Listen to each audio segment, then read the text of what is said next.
Welcome all of you where you are in the different location of the world. Today I'm going to explain the short summary of novella The Pear, which was written by John Steinbeck. Ndabasuhuje mwese aho muherereye hose.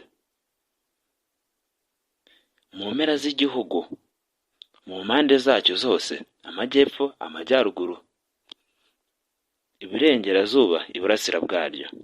Ndabasuhuje kandi mbahaye ikaze muri uno mwanya tugiye kumarana dusobanura igitabo cyitwa The Pear cyangwa se bamwe bajya bita The Pear. Iyi channel yacu yitwa Tumenyere Hamwe TV yafunguwe kugira ngo ifashe mwe mwese muri gukurikira iki kiganiro. Ushobora kuba uri umubyeyi ufite umwana wawe wiga literature ariko ukaba utazi uburyo wamukocinga cyangwa se wamufasha.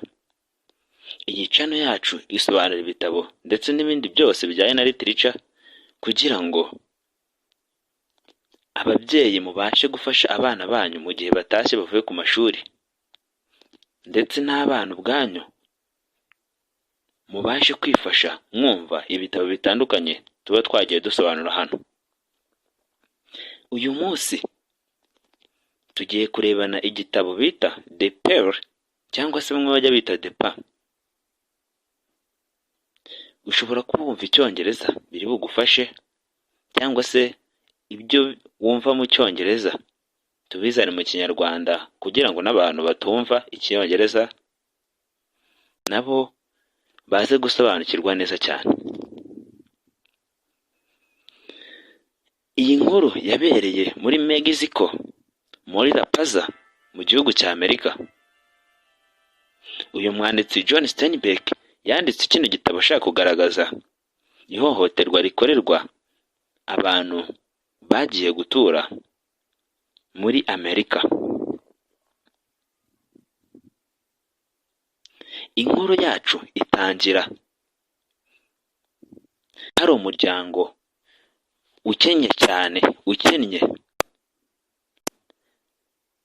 yari umwana, umugabo n'umugore. Umugabo yitwaga Kino, umugore yitwa Joanna, ndetse umwana yitwa Kotito. The Pear, which taken place in the La Paz, Mexico, beginning with the description of the seeming idyllic family of Kino, his wife Joanna, and their infant of son of Kotito. The Pear ifata umwanya muri La Paz muri Mexico, itangirana ubusobanuro cyo gusa nk'aho ari umuryango ukennye cyane.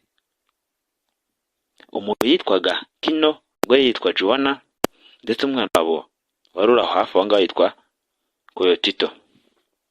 Kino chased the Kotito, but see a scorpion crawled down the rope of the hold the hanging box where Kotito lay. Kino yari aruzi aho Kotito yaryamye, ariko yabonye scorpion irimo iragenda ku mugozi wari umanitse hejuru y'aho Kotito yari aryamye. Kino attempted to catch the scorpion, but scorpion bumped the rope and the scorpion fell on him. Kino yagerageje gufata scorpion ni agasimba gafite ubumara bwinshi cyane, karakurya kakakuzahaza, mu kinyarwanda bakita injaba. Hano rero Kino yagerageje gufata scorpion, ariko Kotito yazunguje umugozi, nuko scorpion imugwaho. Although the Kino killed the scorpion, it still sting Kotito. Nubwo Kino yishe scorpion, ariko yariye cyangwa se yarwinze Kotito ku rutugu. Joanna and Kino, accompanied by their neighbors, to go to see the local doctor, who refused to treat Kotito because the Kino cannot pay. Joanna ndetse na Kino aribo ba mama na papa Kotito bafashe Kotito baramutwara bamujyana ku mudogiteri wari hafi aho ngaho muri ako gace, ndetse bajyanye n'abaturanyi. Nuko dogiteri yanze kuvura Kotito bitewe n'uko Kino ntabwo ari kwishyura.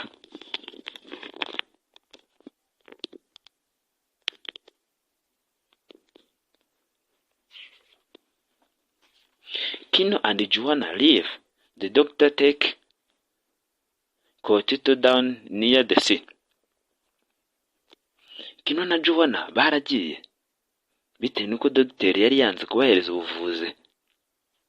Bahise bafata uwo mwana berekeza ku nyanja, where the Joanna use swelled poetic and the Kotito shoulder, which is now slow. Kino drive oyster from his canoe. Icyari kibajyanye ku nyanja cyari kingiki. Joanna yaragiye gushaka ibyatsi bya kinyarwanda cyangwa se ibyatsi bavurisha uwo mwana, kubera ngo iyo scorpion yabaga yakuriye yagusigagamo ubumara. Kotito scorpion yari yamurwinze nuko imusigamo ubumara.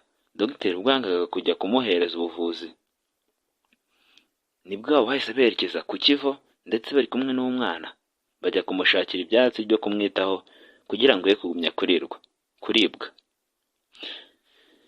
Bityo rero bitewe n'uko dogiteri yari yanze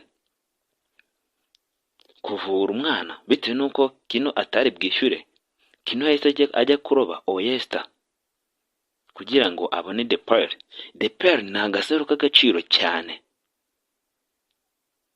ndetse kavaga muri oyster. Oyster bazikuraga munsi y'inyanja.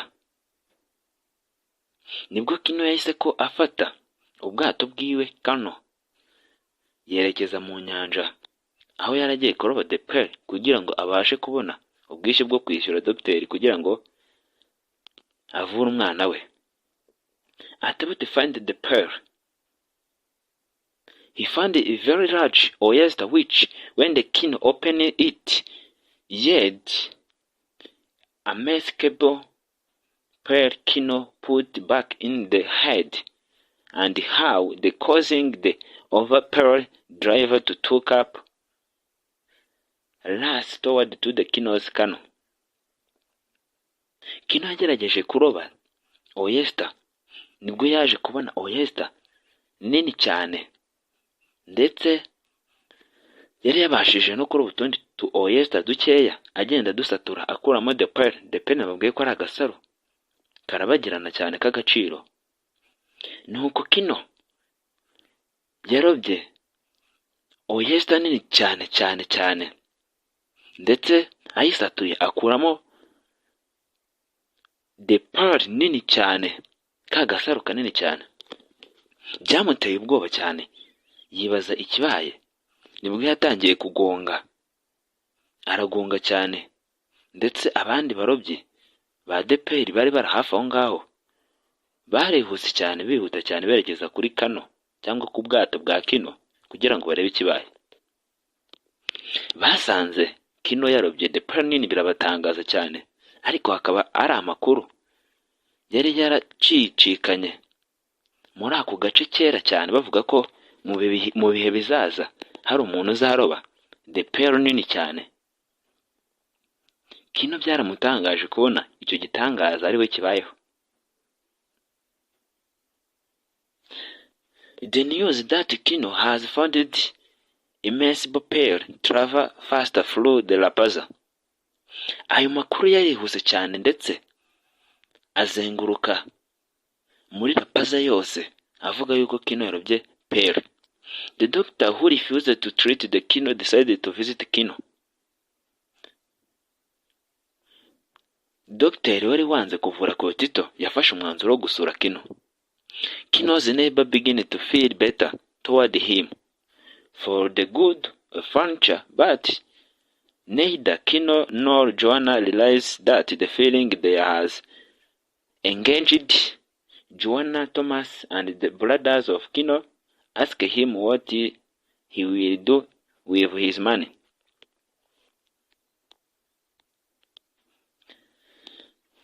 Abantu bari bari aho muri ako gace batangiye kwibaza ayo mafaranga Kino yabonye agiye kuyakoresha iki, ndetse nibwo n'umuvandimwe witwa Joanna Thomas yabajije Kino icyo amafaranga agiye kuyamaza azakura muri iyo pear.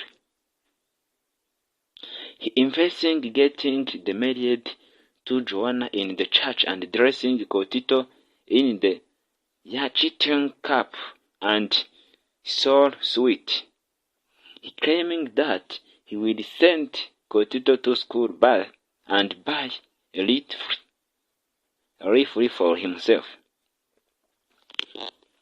yasobanuye umuvandimwe yuko avuga yuko amafaranga ikintu agiye kuyamaza icya mbere azakora ari ukuzashyingiranwa n'umugore we Joanna mu rusengero, ndetse nawe akambika Kotito, ndetse nawe akagura agakote akajya asa neza, ndetse yavuze yuko azohereza Kotito ku ishuri ndetse akamugurira buri kimwe cyose akeneye. The local priest visit and tell Kino that remember to give the thanks for God and to pay for the guidance. Ubwo Kino yabonaga iyo peri abantu batamusuraga benshi cyane bitewe n'uko yari umukene, batangiye kuhaza. Uwa mbere waje ni dogiteri, uwakurikiyeho ni padiri yaje kumusura. Yabwiye Kino ngo yibuke gutanga amashimwe ku Mana ndetse anamwishyure bitewe n'uko amuyoboye. The doctor also visit, although the Kotito scream to be hearing, and the doctor insisted that Kotito still faced dangers and treat him.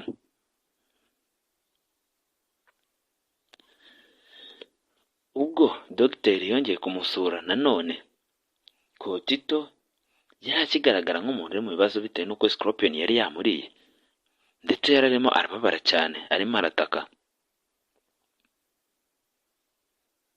Kino telling the doctor that he will pay him once he sells his pet, and the doctor attempted to discern where the pet is located.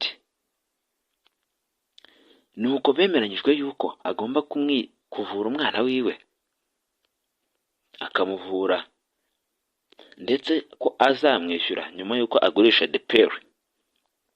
Ariko doctor bitewe n'uko yagiraga umururumba cyane w'ibintu, yagerageje gukuramo amakuru Kino kugira ngo amubwire aho the pear iherereye.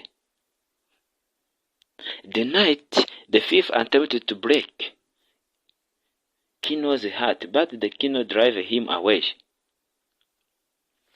Ubwo dogiteri yaragiye arataha. Mu ijoro hagati ibisambo byagerageje kumena ikigoni cya Kino, ariko Kino yarabarwanyije baragenda.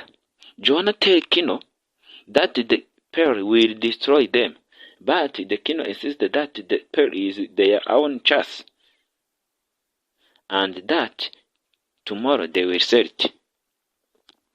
Ubwo ibisambo byatakaga Kino, Joanna yagize impungenge cyane, abwira umugabo wiwe Kino, aramubwira ati the pear izadusenya cyangwa se izatuzanira ibyago. Ariko Kino yagerageje kubwira umugore we ko the pear ariyo mahirwe yabo yonyine bafite, ko tomorrow bazajya kuyigurisha. The Kino's neighbors wondered that they would do if they had found the pear, and suggested giving it present to the poppy. Abaturanyi bo kwa Kino batangiye kwibaza ibintu byinshi cyane, ndetse bagatangira gukeka yuko Kino agiye gukira cyane bitewe n'uko yabonye the pear of word, pear nini cyane ingana n'isi. the buying the master and for the suite and family and distributing among the poor of Rapaza. Ndetse batangiye kuvuga yuko agiye kugura ibintu by'agaciro cyane umuryango we ugatera imbere, ndetse yuko ntazaba agihuriye n'abakene batuye muri Rapaza. Kino goes to say the pearl, accompanied by the neighbors. Nuko bwarakeye Kino ajya kugurisha the pearl yiwe, ndetse yaraherekejwe n'abaturanyi. But the pearl dealers only offered 1,000 pesos when the Kino believed that the sold 50,000. Ubwo Kino yari yizeye yuko the pearl yiwe ifite agaciro karenze cyane ndetse gakomeye. Pearl dealers or pearl seller, abagura za pearl, bamwemereye amafaranga 1,000 cyonyine cy'amapesos.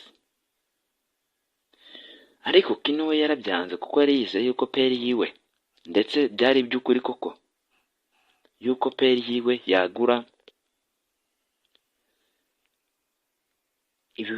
5,000 by'amapesos. Although the dealers insisted the pearl and giving similar price, yagerageje kujya ku bandi ba pearl dealer cyangwa se abaguzi ba pearl bakamuhereza amafaranga angana na yandi abambere bamuhaye. Kino refused the offer and decided to go the capital to sell it there. Kino yanze ayo mafaranga bari kumuhereza, ndetse afata umwanzuro yuko azajya kugurisha iyo pearl mu mujyi mukuru. That night the Kino attacked by the more thief, and Joanna once again reminded Kino that the pearl is even. Muri iryo joro ubwo yaravuye ku isoko yanze gutanga pearl, yatatswe n'ibisambo byinshi cyane, ndetse bigerageza kumwaka iyo pearl mu rugo iwe. Ariko Joanna yagerageje kwibutsa Kino umugabo wiwe yuko iyo pearl ari ikibi. However, Kino vows that he will be not cheated for his man. Ariko Kino ntabwo yabashije kumva ibyo umugore we yamubwiraga. Yavuze yuko iyo pearl atazagera yibwa kubera yuko ari umugabo. Later that night, Joanna attempted to take the pearl and throw it in the ocean. Nyuma yaho gakeya muri iryo joro, Joanna yagerageje gufata the pearl kugira ngo ayijugunye mu nyanja. Afata urugendo yerekeza ku nyanja, ariko Kino yari yamaze kumubona. But Kino found her and beat her for doing so. Ndetse bageze ku kivugo Joanna yari agiye kuyijugunya mu nyanja neza neza, Kino yahise ko ayifata, ndetse amukubita umugeri agwa mu nyanja. Well outside the group of the men across Kino and knocked the pearl from his hand. Ubwo bari bagiye bagarutse mu rugo, Kino yari asize Joanna ku nyanja bitewe n'uko yari yamukubise umugeri yaguye mu mazi. Arazamuka wenyine agaruka mu rugo, ariko yahuye na groupe y'abagabo, ndetse baramuzenguruka batangira kumushikuza the pearl kugira ngo bimukure mu biganza bye. Ariko Kino yihagazeho arwana n'abo bagabo bose ubwo bari batatu. Arwana nabo ndetse yica umwe. Joanna watched from the distance and see the Kino approached her, limping with the another man. Those throw Kino has street.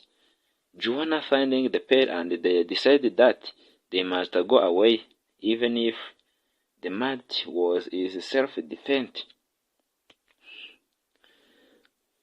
Joanna ubwo yamaraga kubona ibyo bisambo byazengurutse Kino, ndetse Kino amaze kwicamo kimwe, nawe ariko yararyamye hasi.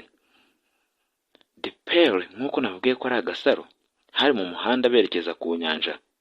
Ako gasaro karahiremye ndetse gafata muri rigore y'amazi itwara amazi mu nyanja. Joanna ubwo yari kuzamuka, akimara kubona ibyo bisambo yabonye the pearl aho yari iri, ndetse afata umwanzuro uko agomba guhunga, bagomba guhunga bakava aho ngaho bitewe n'uko umugabo we yari yamajije kwica umwe mu bagabo bari bamwatatse. Kino found that the canoe has been damaged and their house was. Kino yabonye ubwato bwe bwamaze gucibwamo umwobo cyangwa se babuvomoye, ndetse n'inzu yiwe yari yamaze gufatwa n'inkongi y'umuriro, bari bayoherejemo umuriro. The Kino and Joanna stay with the John Thomas and his wife Apronia. Ubwo bagarukaga, Kino na Joanna bagumye ku muvandimwe wa Kino witwa Joanna Thomas ndetse n'umugore witwa Apronia, where they hide for the next day before setting out for the capital that night. Bari babashije kuhisha muri ako kanya kugera ndetse umunsi ugiye gucya bahise bafata urugendo rwerekeza muri capital city muri iryo joro. Kino and Joanna traveled the night and lost during the day. Kino na Joanna baragenze cyane muri iryo joro ndetse bafashe akaruhuko mu munsi hagati. When Kino believed that he is being forward, the two hidden and the Kino see the several began sleep the tracker who passed by him. Ubwo Kino yari yizeye yuko yakurikiwe cyangwa se hari abantu bamukurikiye, Joanna yasubije amaso inyuma ndetse na Kino nuko babona abatraka babiri cyangwa se abantu bari kugenda babashakisha babiri, ndetse bari abagabo babiri. Kino and Joanna escape into the mountain where the Joanna and Kotito hide in the cave, while the Kino taking his clothes off so that no one will see his white clothing. Nuko ubwo bari bakurikiye n'abagabo babiri, Joanna ndetse na Kino barahunze berekeza ku musozi aho Joanna na Kotito bihishe muri cave mu buvumo, ndetse Kino we afata imyenda yiwe arayihinduriza bitewe n'uko yari umweru kugira ngo hatagira umubona. The tracker think that they hearing the something when they hear the Kotito crying. Ariko abantu bari babakurikiye abo bagabo babiri nabo bari bizeye yuko hari ikintu bari buze kumva, nuko bitewe n'uko Kotito yari yarumwe na scorpion ndetse ubumara burimo buramurya aho bari bishe mu buvumo, Kotito yatangiye kurira. But they decided that the immediately quiet pump after the tracker shoot in the direction of the crying. Nuko atangiye kurira, baba tracker nabo babaze kumva uwo mwana arimo ararira, ndetse bagira ngo ni nk'inyamaswa kuko bumvaga umwana arira nk'inyamaswa. Nabo bapfuye kurasa muri icyo cyerekezo umuntu yari ari guturukamo arira. The Kino attacked them and the tracker killed all three of them. Kino yarabatatse, umwe yari afite imbunda abandi bafite ibyuma. Nuko Kino ahageze arabataka eta yaka wa undi ufite imbunda, amukatisha icyuma yari afite, amwaka imbunda arasaba abasigaye. Kino can hear nothing but the cry of death, for so soon realizing that the Kotito is died from that first shoot. Kino ntabwo yongeye kumva ikindi kintu na kimwe, ndetse na wa muntu wari uri kurira ntabwo yari yongeye kurira.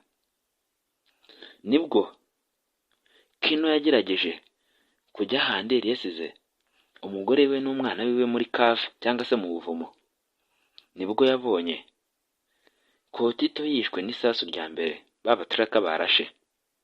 Amarira yari yose, akababara ari kose, agahinda ari kose bitewe n'uko umwana wabo yari yapfuye. Joanna nawe yari afite akababaro cyane ndetse n'agahinda bitewe n'uko yagumye abuje umugabo wiwe ndetse akagerageza kumubwira buri kimwe cyose ko pear ari evil, ariko umugabo we akaba yarayanze kumva, ndetse haviriyemo urupfu rw'umwana wabo ariwe Kotito. Joanna and Kino return to La Paz. Kino cry literally and stone from the once and tracker he killed, while Joanna cried died Kotito. Bagarutse muri La Paz ubwo Kino yari ahetse umwe mu batraka yari yishe, ndetse na Joanna yari ahetse umurambo wa Kotito mu gitenge. The two approached the grave and Kotito, who now sees the image of the Kotito with his head blown after the pear and threw it into the ocean. Nuko baricujije cyane impamvu batajugunye pear imbere. Baciye muri La Paz mu mujyi hagati, bahise berekeza ku nyanja kugira ngo ya pear bayijugunye mu nyanja. Nuko Kino nibwo yagiye yabona ko ya pear yari evil, yari ikibi ku muryango wiwe. Inkuru yacu irangira ubwato bwa Kino bwangirijwe, inzu ye yatwitswe, ndetse n'umwana wabo apfuye. Nuko Kino birangira abaye umukene kuruta uko yari ameze mbere. Ndabashimye mwabashije gukurikira ino nkuru, ndabashimiye cyane. Niba utarakora subscribe, kora subscribe kuri channel yacu yitwa Tumenyere Hamwe TV, kugira ngo tujye tugumya tubagezeho ibindi bitabo ndetse n'inkuru zitandukanye. Ibitekerezo byanyu ni inyamibwa, niyo mpamvu mbasaba kugira ngo mujye mukora share, musharinge ku nshuti zanyu kugira ngo nazo zibashe gukurikirana bino biganiro. Ndabashimiye cyane mwabashe gukurikira ino nkuru, murakoze cyane. Ciao ciao.